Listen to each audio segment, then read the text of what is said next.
Greetings my FET candidates, grade 11, 12 and even grade 10s. Okay, in this video, as I promised, I want to calculate the net force on charges arranged in this pattern. So in fact, on this diagram we can be asked these questions like draw a force diagram showing electrostatic forces acting on Q2. Normally we look at Q2. So normally we calculate the net force on Q2. I want to do two things there. I want to show you how to draw a free body diagram and how to draw a vector diagram on Q2. After that, we are going to calculate the net force on Q2. So the first part, let's draw the free body diagram showing all forces acting on Q2. Generally, let's copy the charges first. Okay, I will quickly look at the force diagram of this question. So we're looking at Q2. So we're focusing on Q2. So this is the general diagram.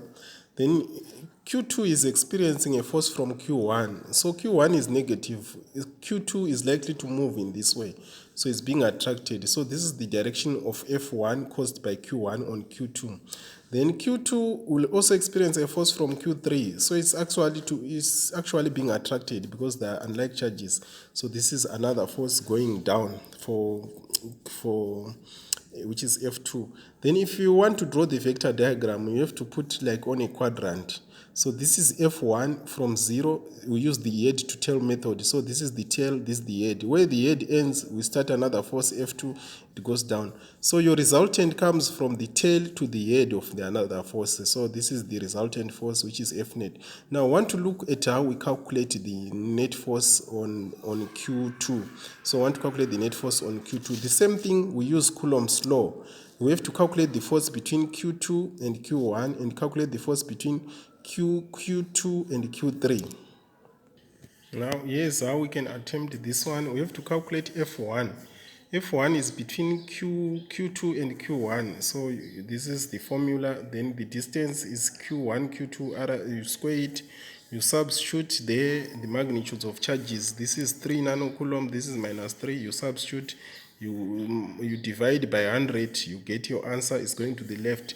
F2 is between Q1 and Q2 and Q3. Then you substitute again, you use your distance, it's 5, you divide by 100 because it's centimeters. Then you get it downwards. So for a right-angled triangle, we used Pythagoras theorem to get the F net. So this is F net squared is equals F1 squared plus this. Then you get your answer, you find the square root, you get your F net. For direction, we need to go back to this. We need to find this angle theta. So tan theta is F2 divided by F1. So we have to find arctan, that angle.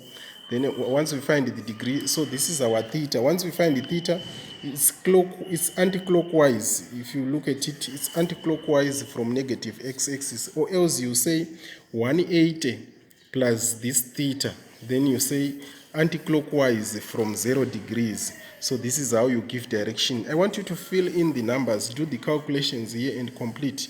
Then until you get to the final answer so that you get your F net and its direction. Okay, you can copy this question, copy it from the start. You can copy everything, pause your video and copy everything, draw field patterns, then you calculate the net force on Q2. Again, copy this question. In this question, it's very simple. The charge of each is the same. It's minus 3 times 10 to the power minus 9, the charge of each sphere. I want you to calculate the net force on P.